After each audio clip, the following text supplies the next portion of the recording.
Buenas. Después de la muerte de Enrique VIII, después de todos sus avatares, en la última época en que Enrique VIII estaba con Catalina Parr era una mujer bondadosa. Ella ya tenía 3 matrimonios, estaba bastante recorridita, ya había ido y vuelto. Cuando conoció a Enrique VIII, estaba lo suficientemente, digamos, consolidada para acompañarlo en los últimos 5 años de su vejez.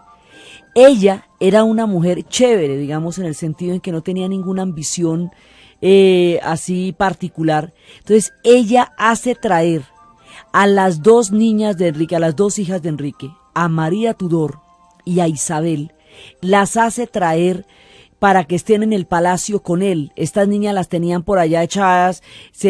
Sobre Isabel I había habido un decreto de bastardía, porque si Ana Bolena había muerto decapitada acusada de adulterio y de traición al rey, por lo tanto su hija Isabel era bastarda. Entonces, bajo esa acusación de bastardía, Isabel tenía un peso encima muy grande y eso la había mantenido retirada un poco de tiempo del palacio. Entonces Catalina Parr la trae siendo ella niña. La otra, María Tudor, no tenía acusación de bastardía, pero sí en la medida en que había habido un divorcio y una separación, pues ella era también, digamos, no querida dentro de la corte. Entonces Catalina Parr, de una manera muy dulce, las acoge y hace que Enrique las acoja a las 2 y procura mejorar la situación, porque Catalina Parr no se sentía en lo más mínimo amenazada, para nada, por el hecho de que las niñas estuvieran ahí, porque ella no tenía compromisos de heredero, ella ya no tenía ese lío. Esa presión tan grande que tuvieron las otras, ya no la tenía Catalina Parr. Existía el príncipe Eduardo, y lo que había pedido Enrique VIII de Catalina Parr era que estuviera con él en los años de su vejez, y eso fue lo que ella decidió hacer. Entonces ya no tenía ningún tipo de intrigas, ni nada que perder, trae a las niñas y las deja en el palacio, a las 2 hijas. Entonces, después de que muere el rey, el único error que cometió además Catalina Parr en su vida es que ella se había enamorado de Thomas Seymour, el hermano de Jane Seymour, la mamá de Eduardo, del príncipe Eduardo, y se casa con él enamoradísima, y el tipo lo que quería era usarla, porque veía que a través digamos, de lo relativo de los herederos, y siendo Eduardo el príncipe heredero directo, pudiera a través del príncipe heredero convertirse de pronto en rey, por la vía del matrimonio con Catalina Parr. Esto no va a suceder. El príncipe Eduardo va a morir algunos años después, y Catalina Parr muere, dicen las malas lenguas, de eso no hay comprobación, dicen las malas lenguas que fue porque de alguna manera este sinvergüenza de Thomas Seymour la ayudó a morir. Eso no se comprobó, pero está ahí el chisme. El asunto es que después de ella es la que le permite a las niñas, a María ya no es una niña, pero Isabel sí todavía lo es la que le permite a María y a Isabel volver al palacio y volver a estar en contacto con la corte, porque las tenían por allá apartadas. Entonces reina el príncipe Eduardo. La historia que contamos del príncipe y el mendigo, y el derecho que tuvo el espadachín que lo salvó de todas sus correrías en el tiempo en que estuvo disfrazado de mendigo y andando por la ciudad y todo eso. Y cuando llegan a la coronación, cómo él prueba que él es el príncipe sabiendo dónde queda el anillo, dónde está guardado el anillo real. Y el mendigo se vuelve mendigo y el príncipe, pero los dos han descubierto una Inglaterra diferente, y él se vuelve un hombre justo, y el espadachín hace gala de su derecho de poderse sentar enfrente a él, donde quiera que él esté.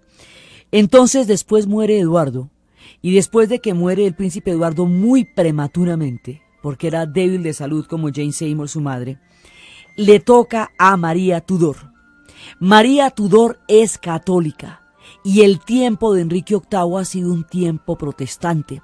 Enrique VIII había roto con la Iglesia de Roma, se había declarado cabeza de la Iglesia, había adoptado el anglicanismo como la forma del protestantismo en Inglaterra, y había creado toda una fe protestante. Y entre las cosas que hizo en esa época, que va a tener unas consecuencias gravísimas, fue mandar un grupo de escoceses protestantes a la isla de Irlanda para invadirla en calidad de neutralización de la Irlanda católica, la Irlanda tradicionalmente católica, en tiempos en que se desata la guerra de la Reforma, plantea posibles y potenciales alianzas con la España católica, y para prevenir una alianza que podría atenazar a Inglaterra, teniendo en cuenta que Escocia era católica, una parte de los escoceses protestantes, los escoceses son los de las tierras altas y los de las tierras bajas. Los de las tierras bajas son los que más se han asimilado a los ingleses, muchos de ellos son protestantes, y los Highlanders, los de las tierras de arriba, esos eran católicos y eran rebeldes. Entonces los de las tierras bajas son los que eventualmente fueron conciliando con los ingleses, los de las tierras altas no. De las tierras altas era que venía gente como William Wallace, que había luchado varios siglos antes por la independencia de Escocia. Digamos, hay una parte rebelde y hay una parte asimilada. De la parte asimilada de los Lowlanders, él coge un grupo de hombres, un grupo de protestantes, y los va a llevar a Irlanda, va a invadir la isla de Irlanda, y a ellos los va a proteger con ejércitos, con dinero, con una posición económica muy sólida, que los haga dueños y amos de una tierra que no es de ellos, en una tierra que es totalmente católica. Y eso es lo que va a empezar el gran problema de Irlanda, que hoy, 500 años después, todavía se está intentando resolver. Esos protestantes que llegaron en la época de Enrique VIII son los protestantes que hoy están en los condados de Ulster, y esos católicos que ocupaban toda la isla y que son del más antiguo cristianismo celta y que son de la tradicional acervo de la religión católica en Irlanda, son el resto del país que son los católicos. Entonces la guerra entre los católicos y protestantes que existe todavía en Irlanda y cuyo proceso de paz se define tortuosa y arduamente día a día, empezó con Enrique VIII. Y tiene 500 años y es la guerra más vieja que hay, y fue como a través de un proceso de las guerras de la Reforma, Irlanda quedó ensartada entre las potencias de la época, y su destino de ahí en adelante va a quedar malignamente ligado al de Inglaterra a través de rebeliones, a través de toda clase de represiones y a través de una historia dolorosísima que arranca con la época de Enrique VIII. Entonces ahí está latente, la Reforma está sucediendo, las guerras de la Reforma están teniendo lugar desde Enrique VIII y van a continuar después en la época de Isabel. Entonces, porque eso es una guerra larga. El epicentro de la guerra es Alemania. Ahí fue donde empezó la Reforma, Alemania y Suiza. Los dos son los centros de la Reforma, pero a Inglaterra le llega por la vía de la separación de los poderes con Roma. Entonces, después de eso, es cuando, después de su hijo el príncipe Eduardo, es cuando sube María Tudor. Y María Tudor, después de toda esta, digamos, época protestante, María Tudor quiere instaurar de nuevo el catolicismo. Ella es súper católica. Y lo va a hacer a lo tremendo, que es casándose con Felipe II, el mismísimo baluarte de la contrarreforma. Entonces ella se casa con el hombre y la condición es la siguiente: si hay un heredero, entonces Felipe II tiene derecho al trono de Inglaterra. Si no hay un heredero, no, es solamente por heredero. Entonces ella se casa con Felipe II y empieza a buscar el heredero. En esa época la historia de las mujeres era muy dramática porque eran, haga de cuenta, dinastías reproductoras. Entonces, si no daban cría, si no se les podía sacar cría, su vida no tenía sentido. Mejor dicho, la habían perdido, era toda. Ana Bolena era la dueña y la chacha hasta cuando tuvo una niña, mujer y un hijo muerto. Nada. Entonces ahí queda en desgracia. Pues María Tudor va a intentar tener el hijo y va a tener embarazos fantasmas, y eso va a tener toda clase de delirios pensando que está embarazada porque la presión sobre ella es muy dura. Y resulta que no puede tener hijos. Y no, y nada, y es estéril. Entonces cuando se va, ya Felipe II se cansa de hacerle el intento y se va. Y ella se queda sola y amargada, sin heredero, sin la alianza, digamos, consolidada que el niño hubiera podido tener para que el trono de Inglaterra y el trono de España se consolidaran y el catolicismo se instaurara en Inglaterra.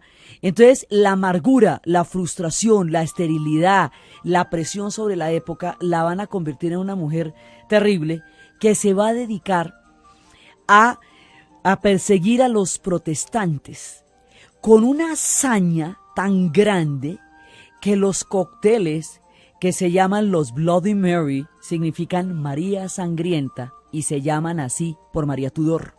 Entonces, cuando usted pide un Bloody Mary, eso es un montón de sangre protestante que le sirven ahí, de las persecuciones, de la frustración y de la amargura de María Tudor.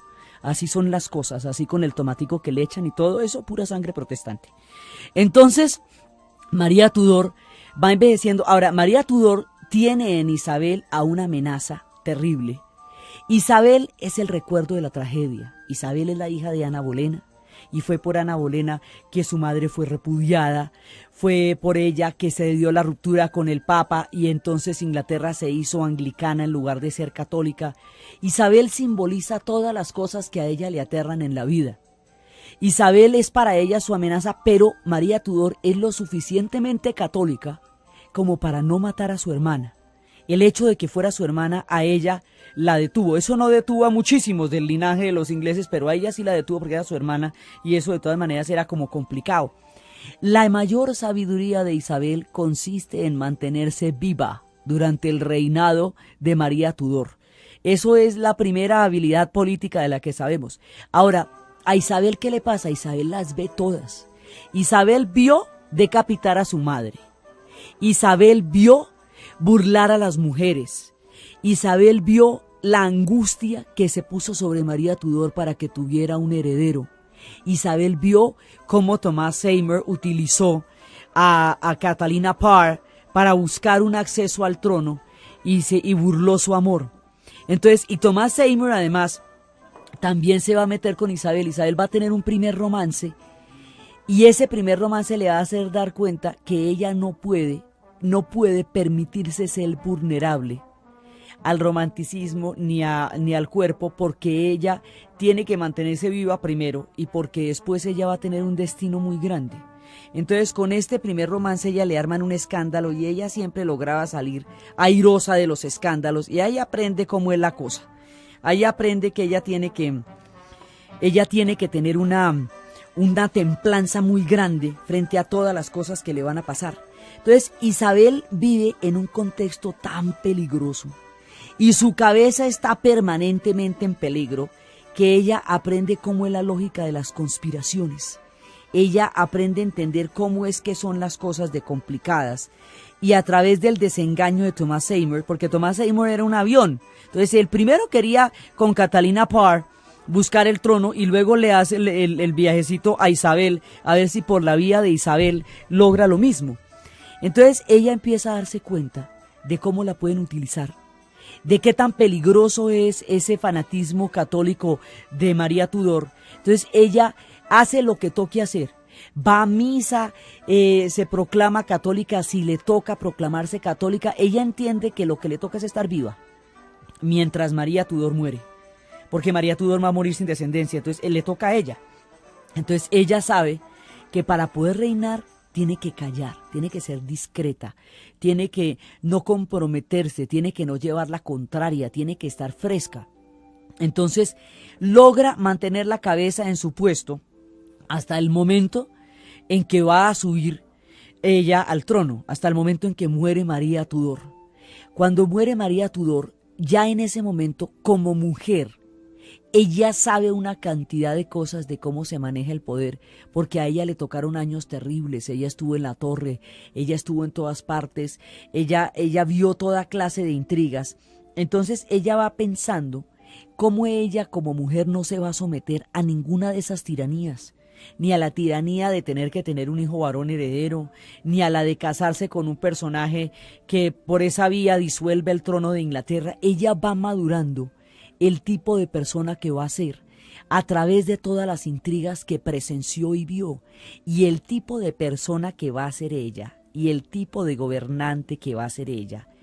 es como del otro mundo, eso no se lo imagina nadie, nadie imaginaba la templanza, la dureza, la grandeza que esta mujer estaba incubando en esa discreción en que trataba de tener para mantener la cabecita en su puesto. Vamos a ver cómo esta mujer se va a volver la reina de todas las reinas, cómo se va a volver Elizabeth Regina.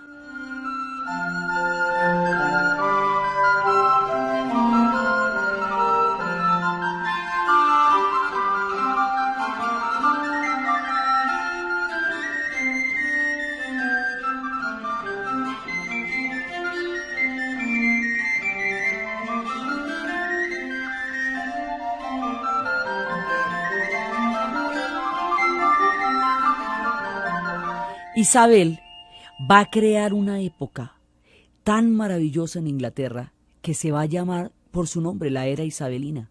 Isabel va a crear, va a vivir el Renacimiento, va a crear un pueblo magnífico, pero para crearlo, entonces ella se pone las pilas. Entonces lo primero que ella ve es que cuando ella sube al trono, sube en una posición muy, muy frágil, porque la acusación de bastardía aún pesa sobre ella.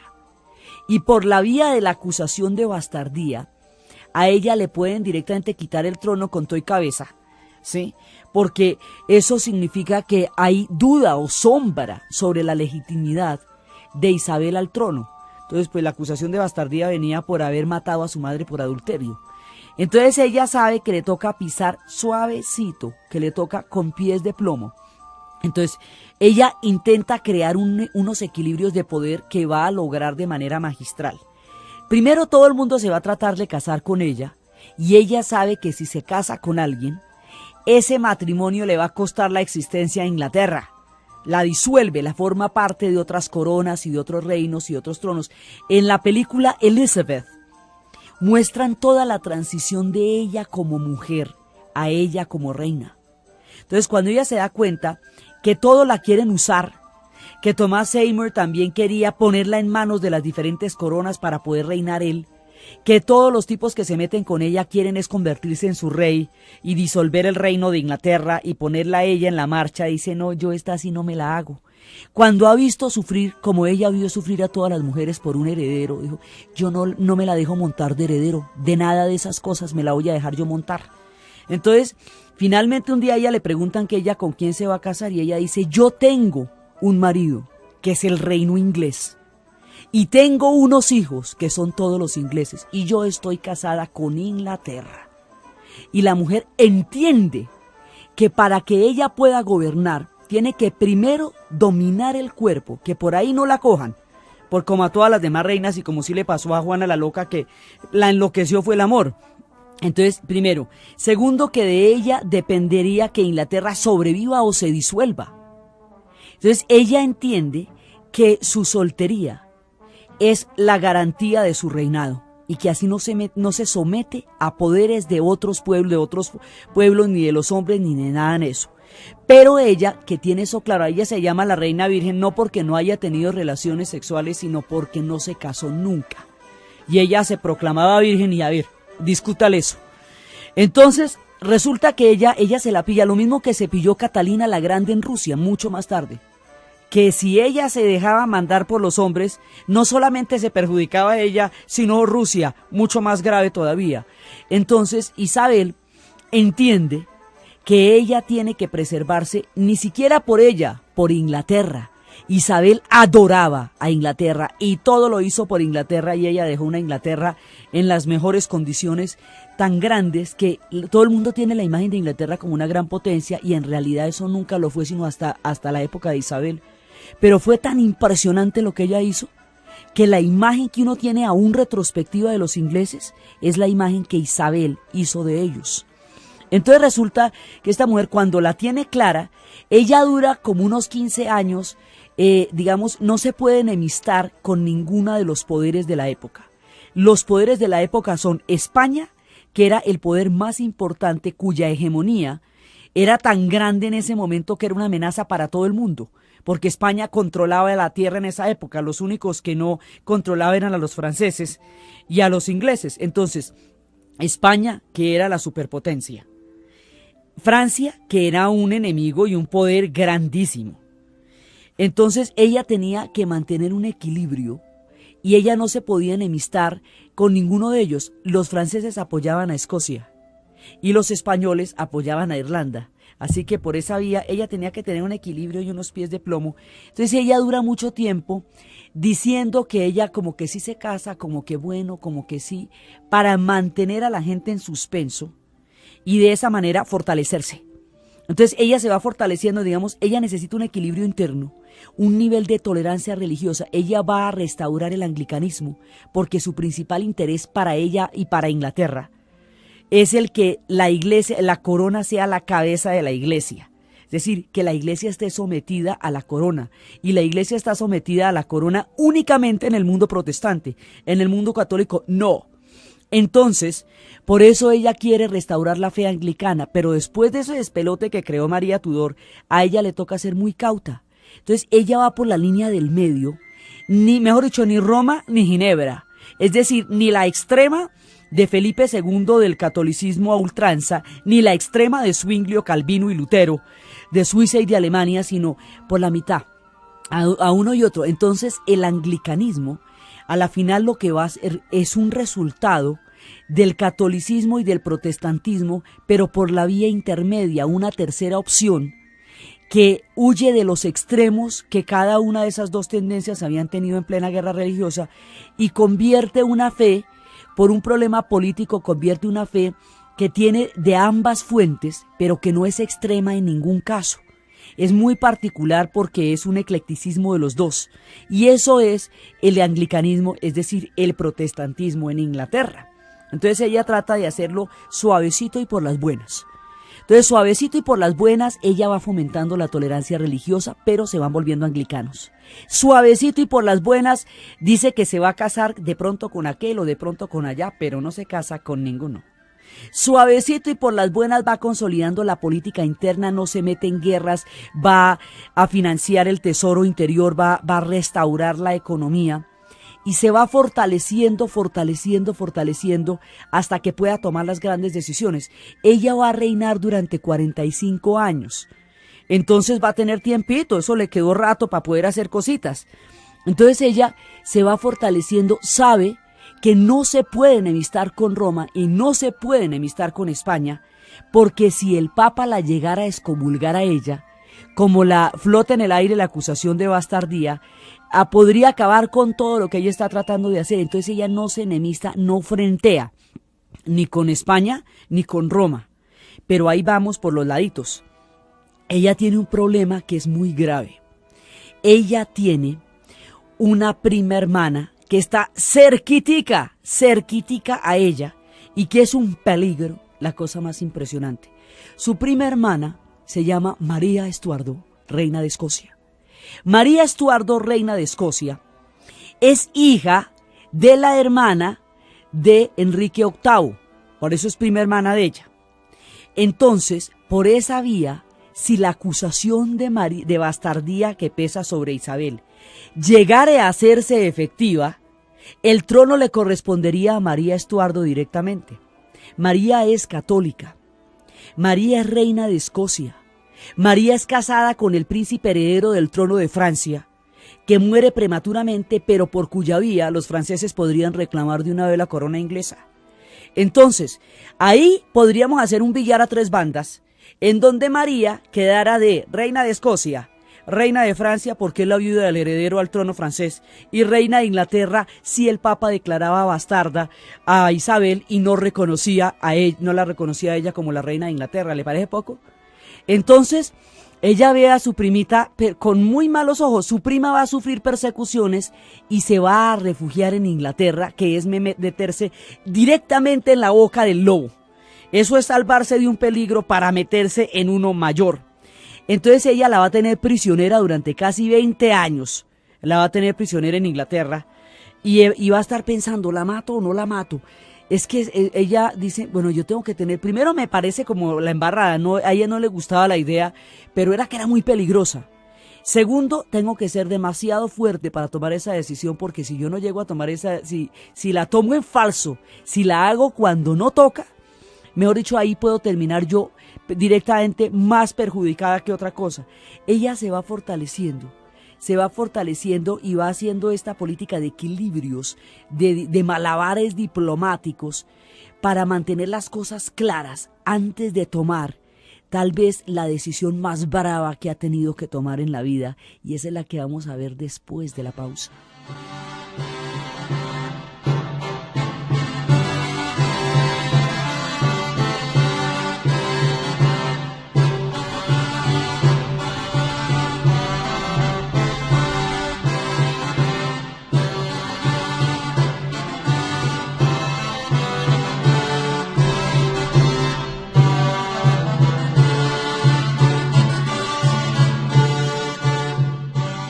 Ante la amenaza que significa María Estuardo, en caso de que el Papa excomulgara a Isabel, en caso de que ella reclamara la corona de Francia por ser la viuda del heredero, en caso de que ella, siendo reina de Escocia, también fuera reina de Inglaterra, ante todo este montón de amenazas juntas, y ya habiendo consolidado suficiente poder para tomar la decisión, ella ordena la ejecución de María Estuardo, reina de Escocia. Inclusive le comunica que no es ni personal. Ella le dice, mire, no es nada con usted, naciste demasiado cerca a mi trono. Sí, mejor dicho, no le caía ni mal tampoco, no era personal, pero tocaba. Entonces manda decapitar a María Estuardo, y María Estuardo, que tiene perfectamente claro por qué y de qué manera la van a matar, sube al cadalso fresca, digna, altiva. Sabe que ella va a quedar sacrificada por la geopolítica de la época y que no hay nada que pueda hacer, así que muere con una altivez y le queda la cabeza levantada aún después de decapitada. Le queda claro que ni modo, tocó. Entonces ella ejecuta a su prima María Estuardo. Después, curiosamente, el hijo de María es el que Isabel lo va a nombrar sucesor. Es el que va a ser después el rey después de la muerte de Isabel. Pero por ahora no va a ser María, va a ser Isabel. Entonces, Isabel se quita de encima ese San Benito, esa amenaza tan grande que tiene. Y bueno, ya sabe que por lo menos no hay quien en ese momento vivo reclame el trono de Inglaterra y que ella va a poder gobernar en paz. Ya en ese momento no tiene ningún afán de tener herederos y ya tiene el suficiente poder para contestar de una vez por todas que ella no se va a casar con nadie, que el esposo, que ella ya está unida a un esposo que es el reino de Inglaterra y que todos y cada uno de sus súbditos son sus hijos, así que ella no tiene nada más y por esa vía se libra de todas las presiones de poderes de las potencias. Ya está lo suficientemente fuerte para gobernar. Ahora, otro de los propósitos importantes de Isabel era gobernar ella, porque había visto toda la historia de los Lord Cancilleres, había visto cómo los Lord Cancilleres mandaban y cómo también los decapitaban, cómo eran los responsables de todas las decisiones políticas, pero cómo también estaban vivos según el capricho del rey, que si le caía mal el Lord Canciller entonces lo mandaba a decapitar. Sabía que ese tipo de poderes ella no los iba a tener a su lado. Entonces ella va a lograr que sea ella quien mande. Y ella manda, no se puede pasar por encima del parlamento porque eso no lo pueden hacer los ingleses, no lo puede hacer ni ella. Pero lo que sí va a hacer es lograr que sus leyes sean aprobadas a través de la persuasión, la diplomacia, el equilibrio. Ella logra que le aprueben las leyes que ella necesita. Ella logra tener un equipo de asesores lo suficientemente capaz como para que ella esté bien asesorada. Ella era muy cuidadosa en a quién le paraba bolas, no era influenciable, ni veleidosa, ni ella tenía perfectamente claro para dónde iba y era una mujer lo suficientemente calculadora para haber llegado viva hasta la muerte de María Tudor, que eso ya era mucha dicha. Entonces, mire, ella era de este talante. En alguna ocasión le mandó una trampa a María Estuardo, cuando María todavía estaba pues en sus buenas épocas, le mandó a un tipo para que la sedujera. Entonces le dicen, ¿y tú cómo sabes que María Estuardo va a caer en la trampa de la seducción de ese chico? Entonces ella le dice, porque esa monarca es primero mujer. Y le dicen, bueno, ¿y tú cómo sabes que tú no caerías en una trampa parecida? Dice, porque esta mujer es primero monarca. Así de clara la tenía ella. Entonces a ella no la podía influenciar nadie que ella no estuviera dispuesto a escuchar. Tampoco era ciega para no escuchar críticas, pero tampoco era sensible a los halagos, como para creerle a cualquier mercachifle que se apareciera y le dijera cositas en la corte. Entonces, ella logra ese equilibrio tan supremamente delicado, y de esa manera va logrando tomar las decisiones.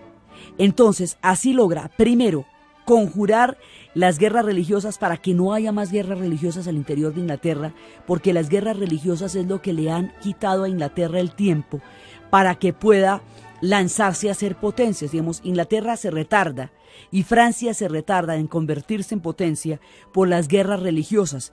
España, como había resuelto ese problema mucho tiempo antes, con Felipe, mucho tiempo con la unión de los reyes católicos con Isabel y Fernando, entonces España, y se había anexado de una vez a Portugal, España le llevaba una ventaja grandísima, porque ahí había resuelto todos los líos internos, y era produciendo como Estado nacional, como país, se había adueñado de los mares. En ese momento ya España había ejercido un monopolio sobre todo el comercio con las Indias hacia América, y como se había anexado Portugal, y Portugal era la otra parte del imperio, que era lo que dividía Tordesillas, entonces todo estaba en un mismo paquete. Entonces España era, digamos, la hegemonía española era la mayor amenaza, y para poder entrar a competir con la hegemonía española, y para poder, digamos, mantener a raya a su eterna enemiga que es Francia, ella necesita una Inglaterra en paz. Y para tener una Inglaterra en paz, ella consolida la tolerancia religiosa y crea un anglicanismo lo suficientemente amplio para que puedan vivir ahí católicos y protestantes sin ser perseguidos. Eso hace que regresen una gran cantidad de protestantes que han estado refugiados durante los tiempos intolerantes de María Tudor. Eso hace que los marineros holandeses que están en una guerra terrible contra España, porque los holandeses quedaron anexados a España dentro del paquete del lote que iba con el matrimonio con los Habsburgo. Entonces, por esa vía, sin comerlo ni beberlo, quedaron anexados a España, y la guerra que van a tener los holandeses contra España es terrible. Ellos lo llamaban los mendigos del mar, eran los más astutos, porque en una rebelión una vez dijeron que ellos pidieron derechos para ellos, y dijeron que ellos estaban pidiendo como mendigos, y ellos dijeron, pues sí, entonces somos los mendigos del mar. Entonces, esos mendigos del mar que estaban en eterna rebelión contra España, también se refugiaban en Inglaterra.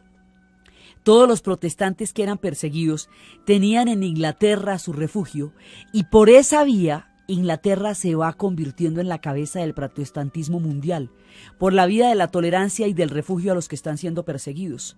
Entonces, y por esa vía se va fortaleciendo, porque precisamente por todas las guerras que había y por todo el poder que en ese momento todavía tenía la Iglesia, los países católicos no reconocían a Ana Bolena, y podía darles por no reconocer a Isabel si querían.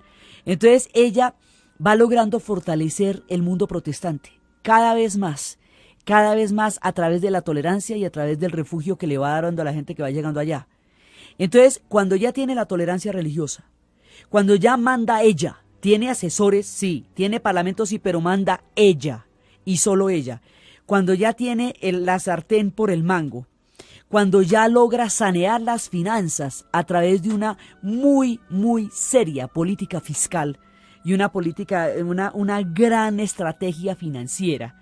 Ella no dilapida, ella utiliza todos los recursos de la manera más consciente y sensata posible hasta crear un tesoro grande. Cuando ya logra todas estas cosas, y con el clima de tolerancia que ella crea, pues entonces va a haber un florecimiento cultural inmenso, va a haber una protección hacia las artes, va a haber una protección hacia la música, va a haber todo un incentivo hacia la cultura inglesa. Y es en esa época que va a existir William Shakespeare. De él hablaremos detenidamente, ya lo veremos en todo su esplendor. Entonces resulta que esa época, digamos, todo esto le va dando el espectro de la era isabelina. Todo esto es lo que va creando lo que se llama la era isabelina, porque está solucionando muchos problemas a la vez. Sus leyes eran leyes que daban derechos a todos. Ella favorecería también a los campesinos. Entonces, de esa manera, ella va logrando un consenso muy grande entre todo el pueblo inglés, porque ella gobierna para todos los ingleses. Realmente su amor es Inglaterra. Entonces ella va gobernando para todos los ingleses y va logrando una legitimidad. Y además ella, digamos, ella siente que para que su pueblo la adore tiene que tener una figura casi mítica. Ella entiende el contenido mítico de su pueblo, entonces se va metiendo como en esa cantidad de cosas que se ven en los retratos de ella, que parece un pavo real, toda llena de vestidos así, que se le ve la carita chiquita entre esas coronas y todo eso.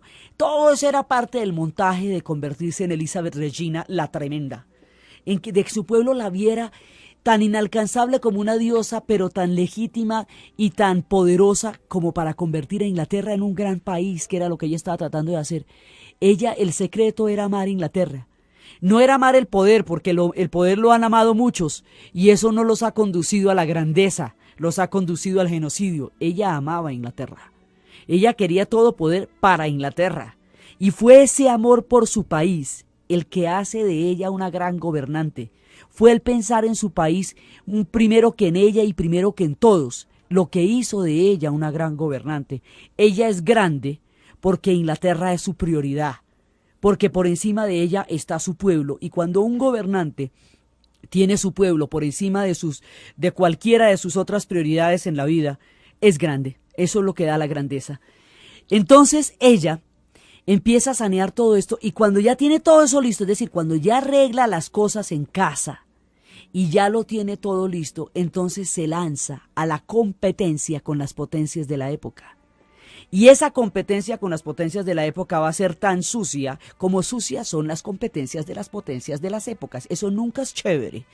Entonces, ella empieza, como España tenía todo el monopolio de los mares, entiéndase España-Portugal por ahora, porque Portugal está totalmente absorto en el reino de España. El príncipe de Portugal, el rey de Portugal, se fue a hacer una cruzada toda romántica y allá murió toda la nobleza, quedó sin trono Portugal y pin, España ni corta ni perezosa, venga para acá. Entonces, en ese momento, España y Portugal tienen todo el monopolio de los mares, tienen el monopolio del comercio de esclavos y tienen el monopolio del oro que viene de las minas de Potosí. Entonces lo que van a hacer es crear una línea de atracadores y asaltantes del camino que conoceremos como los piratas y los corsarios. Financiados directamente por el gobierno inglés, atacaban los buques españoles para robarles el oro que traían de las Indias. Entonces los holandeses hacían otro tanto.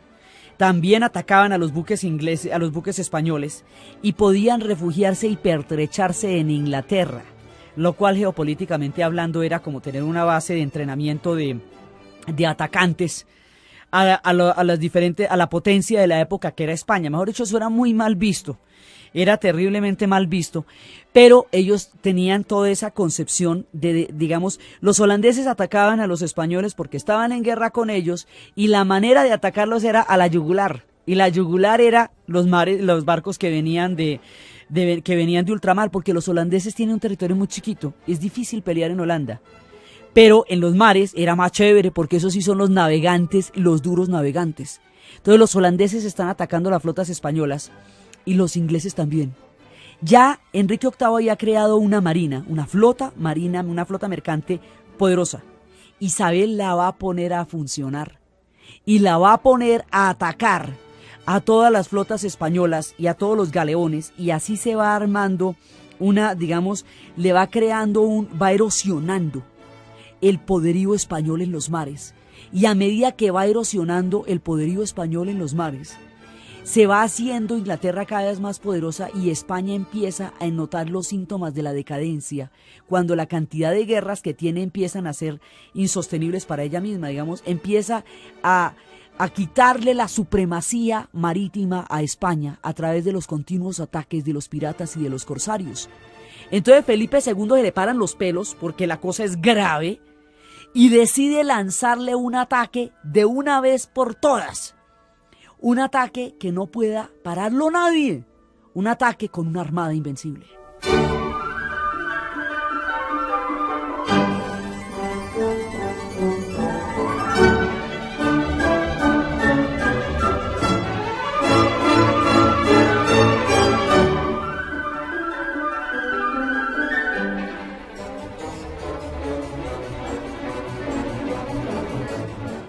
En ese momento, Felipe II manda la Armada Invencible. Yo no sé por qué a todo lo que le ponen el título de invencible, inundible y tremendo, se hunde, se vence y se acaba. Cuando hicieron el Titanic, eso mejor dicho no lo hundiera nadie y quedó como mantequilla al lado de los icebergs.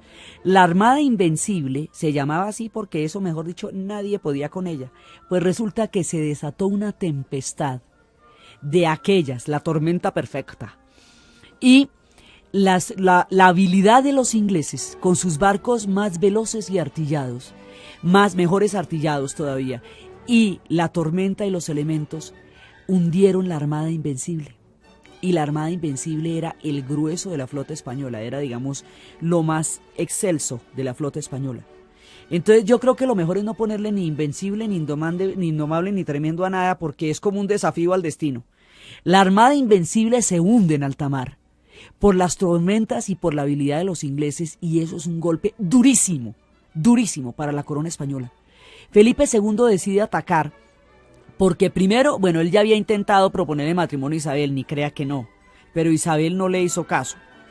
Lo de María Estuardo fue, mejor dicho, ya la gota que derramó la copa, pues ya el crimen de la ejecución de María Estuardo es una confrontación directa, porque de una u otra manera las políticas de Isabel la iban a llevar hacia una confrontación con España tarde o temprano, y ella sabía que eso se iba a dar, mejorcito tarde que temprano, pero sabía que se iba a dar. Entonces ya con la ejecución de María y con la autorización de piratería, específicamente financiada por el gobierno inglés, ya Felipe II se la toma personal y lanza la Armada Invencible. Y la Armada Invencible cae al traste y resulta siendo un chasco pavoroso en lo que tenía que haber sido una epopeya en la historia militar y naval de los españoles. Entonces, en esa época había un personaje que se llamaba John Hawkins, que era un pirata.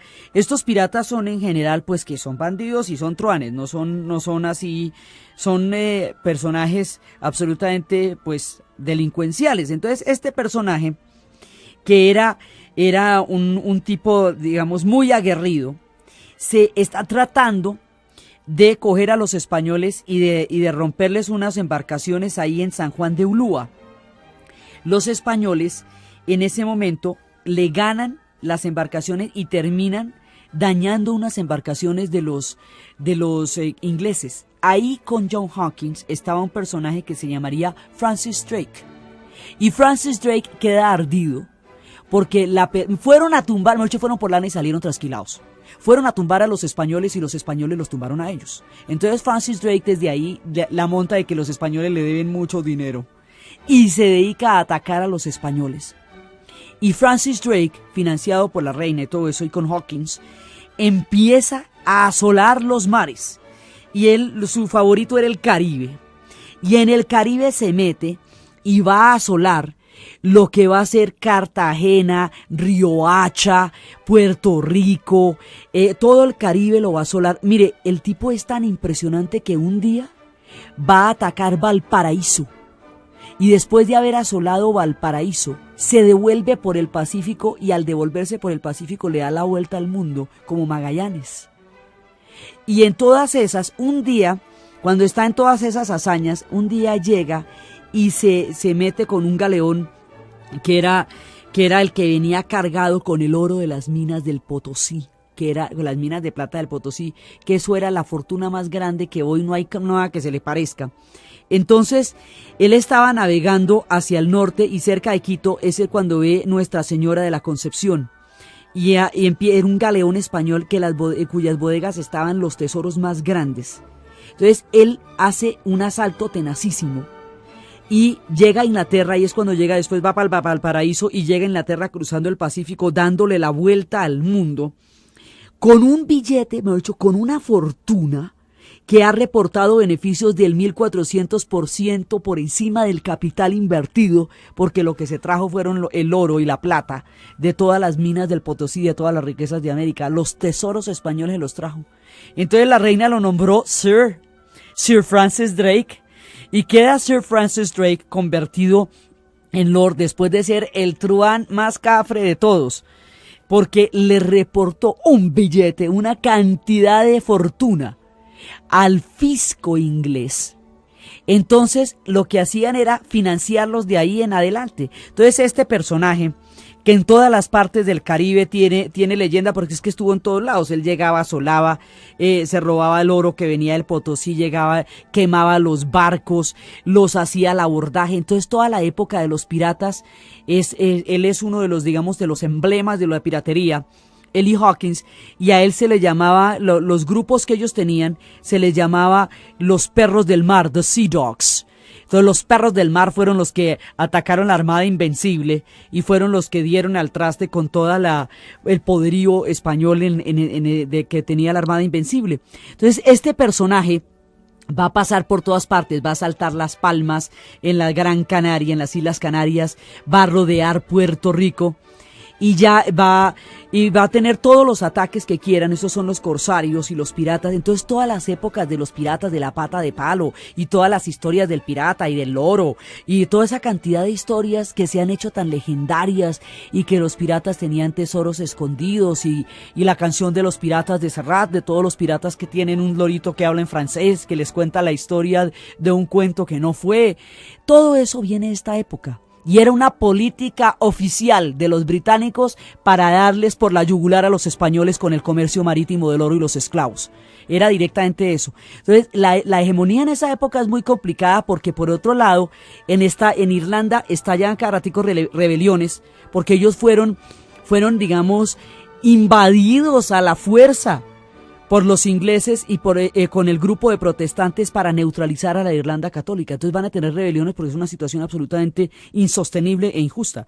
Entonces cuando los irlandeses hacen rebeliones, los españoles mandan misioneros jesuitas de una vez para ayudarlos.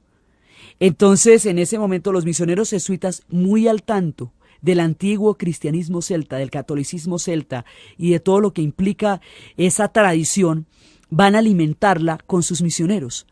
Entonces decía, van a tener una presencia ahí importante. Entonces cada vez que le decían a Isabel, ¿usted por qué manda piratas a que nos ataquen los barcos? Y ella decía, ve, qué tan raro que en la última rebelión de Irlanda hay un montón de soldados y de misioneros españoles, ¿de dónde salieron? Entonces todo el mundo se hacía las maldades por la supremacía de los mares. Entonces la manera de tratar de atacar a Inglaterra era a través de Irlanda. Por eso los irlandeses van a sufrir, bueno, una cantidad de horrores. Y la manera de atacar a España era a través de los mares. Entonces esa es la función que cumplen los piratas en esa época. Y como eran tan pintorescos y entraban al abordaje y cogían a la doncella y pasaban por cuchillo a los pueblos y a los otros barcos y entraban. Entonces por toda esa cantidad de cosas tan pintorescas que ellos hacían, es que quedan metidos en la leyenda. Pero en realidad eran unos personajes bastante, digamos, bastante inescrupulosos y bastante terribles. Entonces en una de esas, después de su amigo Hawkins ha muerto ya, Drake le da la vuelta al Puerto Rico. Después de que ha hecho una de esas travesías por el Caribe, ya Hawkins estaba anciano y todo eso, ya había muerto. Él empieza a hacer una de esas travesías y cuando intenta rodear Puerto Rico, el ataque de los corsarios fracasa y Hawkins va a morir en el cañoneo del enfrentamiento. Entonces Drake recorre la costa buscando las ciudades para entrar a saquearlas. Pero en ese momento la suerte que siempre le dio el aval y que lo hacía un espadachín y que lo hacía un tipo absolutamente de buenas, en ese momento la suerte lo abandona y la expedición ya está sentenciada. Drake va a contraer, ya se va a enfermar de desintería, va a ponerse enfermo de desintería y el dragón de los mares va a terminar sus días en donde los vivió, en el Caribe. Y el 28 de enero de 1596 va a morir Francis Drake después de haber asolado el Caribe, después de haber pasado el Pacífico, después de haber hecho las vueltas de Magallanes alrededor del mundo, después de haber contribuido enormemente al fisco de los ingleses y con él la leyenda de los piratas. Entonces durante mucho tiempo se va a dar la piratería como una política oficial. Y esa es la época en que se van a hacer legendarios. Por eso es que si ustedes ven las fortalezas españolas, tanto en Cartagena como en La Habana, las fortalezas españolas son precisamente castillos y fuertes que puedan repeler los ataques de los piratas. Porque es la piratería la manera como se está dando la guerra contra Inglaterra. La guerra por el comercio de los mares se da a través de la piratería. Por eso hay pueblos que están hechos de manera que los piratas se pierdan. La Habana Vieja está construida de manera que los piratas se pierdan en sus callecitas y no puedan volver a salir. Todas estas fortificaciones están construidas para repeler los ataques piratas, y el Imperio Español se ve en su fortaleza es en las costas y en los fuertes, no en el interior. Desde el interior no se alcanza a entender la magnitud de lo que fue el Imperio Español, sino solamente en las costas y a través de los fuertes. Vayan fuerte por fuerte, pregunten cómo era la cosa de los piratas y verá que eran los ataques más tenaces, porque usted estaba ahí, llegaba Sir Francis Drake cualquier día, quemaba, asolaba, robaba, hurtaba y se iba. Y llega dichoso además, porque era de lo más triunfalista.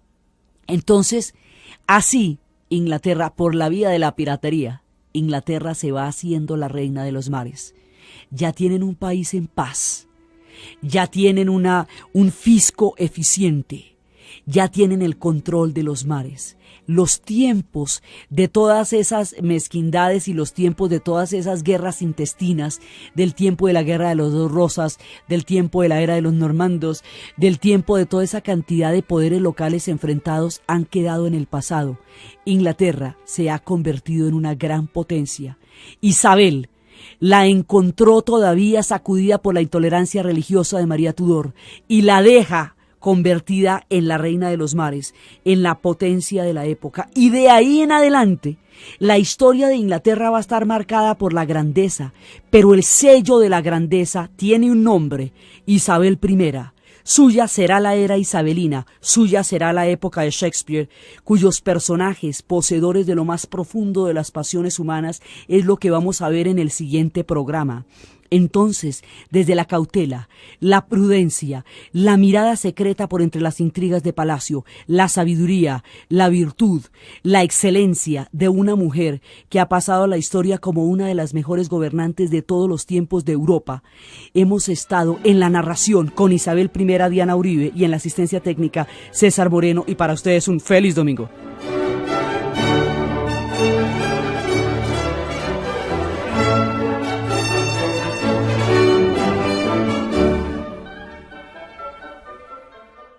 Ligado al de Inglaterra a través de rebeliones, a través de toda clase de represiones y a través de una historia dolorosísima que arranca con la época de Enrique VIII.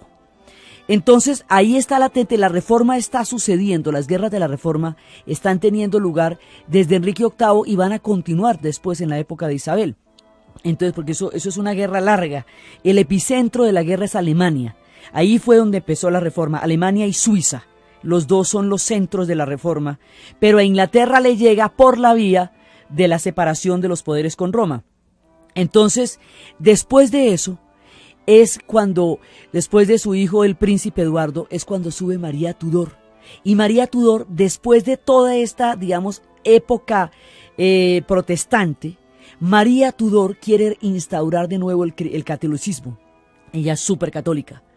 Y lo va a hacer a lo tremendo, que es casándose con Felipe II, el mismísimo baluarte de la contrarreforma. Entonces ella se casa con el hombre y la condición es la siguiente: si hay un heredero, entonces Felipe II tiene derecho al trono de Inglaterra. Si no hay un heredero, no, es solamente por heredero. Entonces ella se casa con Felipe II y empieza a buscar el heredero. En esa época la historia de las mujeres era muy dramática porque eran, haga de cuenta, dinastías reproductoras.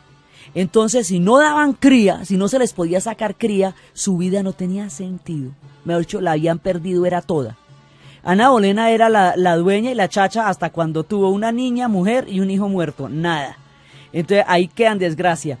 Pues María Tudor va a intentar tener el hijo y va a tener embarazos fantasmas, y eso va a tener toda clase de los que muchos de ellos son protestantes. Y los Highlanders, los de las tierras de arriba, esos eran católicos y eran rebeldes. Entonces los de las tierras bajas son los que eventualmente fueron conciliando y conciliando con los ingleses. Los de las tierras altas no. De las tierras altas era que venía gente como William Wallace, que había luchado varios siglos antes por la independencia de Escocia. Digamos, hay una parte rebelde y hay una parte asimilada. De la parte asimilada de los Lowlanders, él coge un grupo de hombres, un grupo de protestantes, y los va a llevar a Irlanda, va a invadir la isla de Irlanda, y a ellos los va a proteger con ejércitos, con dinero, con una posición económica muy sólida, que los haga dueños y amos de una tierra que no es de ellos, en una tierra que es totalmente católica. Y eso es lo que va a empezar el gran problema de Irlanda, que hoy, 500 años después, todavía se está intentando resolver. Esos protestantes que llegaron en la época de Enrique VIII son los protestantes que hoy están en los condados de Ulster, y esos católicos que ocupaban toda la isla y que son del más antiguo cristianismo celta y que son de la tradicional acervo de la religión católica en Irlanda, son el resto del país que son los católicos. Entonces la guerra entre los católicos y protestantes que existe todavía en Irlanda y cuyo proceso de paz se define tortuosa y arduamente día a día, empezó con Enrique VIII. Y tiene 500 años y es la guerra más vieja que hay, y fue como a través de un proceso de las guerras de la Reforma, Irlanda quedó ensartada entre las potencias de la época, y su destino de ahí en adelante va a quedar malignamente. Buenas. Después de la muerte de Enrique VIII, después de todos sus avatares, en la última época en que Enrique VIII estaba con Catalina Parr. Catalina Parr era una mujer bondadosa. Ella ya tenía 3 matrimonios, estaba bastante recorridita ya. Había ido y vuelto cuando conoció a Enrique VIII. Estaba lo suficientemente, digamos, consolidada para acompañarlo en los últimos 5 años de su vejez. Ella era una mujer chévere, digamos, en el sentido en que no tenía ninguna ambición así particular. Entonces ella hace traer a las 2 niñas de Enrique, a las 2 hijas de Enrique, a María Tudor y a Isabel, las hace traer para que estén en el palacio con él. Estas niñas las tenían por allá echadas. Sobre Isabel I había habido un decreto de bastardía, porque si Ana Bolena había muerto decapitada acusada de adulterio y de traición al rey, por lo tanto su hija Isabel era bastarda. Entonces, bajo esa acusación de bastardía, Isabel tenía un peso encima muy grande, y eso la había mantenido retirada un poco de tiempo del palacio. Entonces Catalina Parr la trae siendo ella niña. La otra, María Tudor, no tenía acusación de bastardía, pero sí, en la medida en que había habido un divorcio y una separación, pues ella era también, digamos, no querida dentro de la corte. Entonces Catalina Parr, de una manera muy dulce, las acoge y hace que Enrique las acoja a las 2 y procura mejorar la situación, porque Catalina Parr no se sentía en lo más mínimo amenazada, para nada, por el hecho de que las niñas, el espadachín que lo salvó de todas sus correrías en el tiempo en que estuvo disfrazado de mendigo y andando por la ciudad y todo eso. Y cuando llegan a la coronación, como él prueba que él es el príncipe sabiendo dónde queda el anillo, dónde está guardado el anillo real. Y el mendigo se vuelve mendigo y el príncipe, pero los dos han descubierto una Inglaterra diferente, y él se vuelve un hombre justo, y el espadachín hace gala de su derecho de poderse sentar enfrente a él, donde quiera que él esté. Entonces después muere Eduardo, y después de que muere el príncipe Eduardo muy prematuramente, porque era débil de salud como Jane Seymour, su madre, le toca a María Tudor. María Tudor es católica, y el tiempo de Enrique VIII ha sido un tiempo protestante. Enrique VIII había roto con la Iglesia de Roma, se había declarado cabeza de la Iglesia, había adoptado el anglicanismo como la forma del protestantismo en Inglaterra, y había creado toda una fe protestante, y entre las cosas que hizo en esa época, que va a tener unas consecuencias gravísimas, fue mandar un grupo de escoceses protestantes a la isla de Irlanda para invadirla en calidad de neutralización de la Irlanda católica. La Irlanda tradicionalmente católica, en tiempos en que se desata la guerra de la Reforma, plantea posibles y potenciales alianzas con la España católica, y para prevenir una alianza que podría atenazar a Inglaterra, teniendo en cuenta que Escocia era católica, una parte de los escoceses protestantes, los escoceses son los de las tierras altas y los de las tierras bajas. Los de las tierras bajas son los que más se han asimilado a los ingleses, los tuvieran ahí, porque ella no tenía compromisos de heredero, ella ya no tenía ese lío. Esa presión tan grande que tuvieron las otras, ya no la tenía Catalina Parr, existía el príncipe Eduardo, y lo que había pedido Enrique VIII de Catalina Parr era que estuviera con él en los años de su vejez, y eso fue lo que ella decidió hacer. Entonces ya no tenía ningún tipo de intrigas, ni nada que perder, trae a las niñas y las deja en el palacio, a las dos hijas. Entonces, después de que muere el rey, el único error que cometió además Catalina Parr en su vida es que ella se había enamorado de Thomas Seymour, el hermano de Jane Seymour, la mamá de Eduardo, del príncipe Eduardo, y se casa con él enamoradísima, y el tipo lo que quería era usarla, porque veía que a través de digamos, de lo relativo de los herederos, y siendo Eduardo el príncipe heredero directo, pudiera a través del príncipe heredero convertirse de pronto en rey, por la vía del matrimonio con Catalina Parr. Esto no va a suceder, el príncipe Eduardo va a morir algunos años después, y Catalina Parr muere, dicen las malas lenguas, de eso no hay comprobación, dicen las malas lenguas que fue porque de alguna manera este sinvergüenza de Thomas Seymour la ayudó a morir. Eso no se comprobó, pero está ahí el chisme. El asunto es que después de ella es la que le permite a las niñas, a María ya no es una niña, pero Isabel sí todavía lo es la que le permite a María y a Isabel volver al palacio y volver a estar en contacto con la corte, porque las tenían por allá apartadas. Entonces reina el príncipe Eduardo. La historia que contamos del príncipe y el mendigo, y el derecho que tuvo el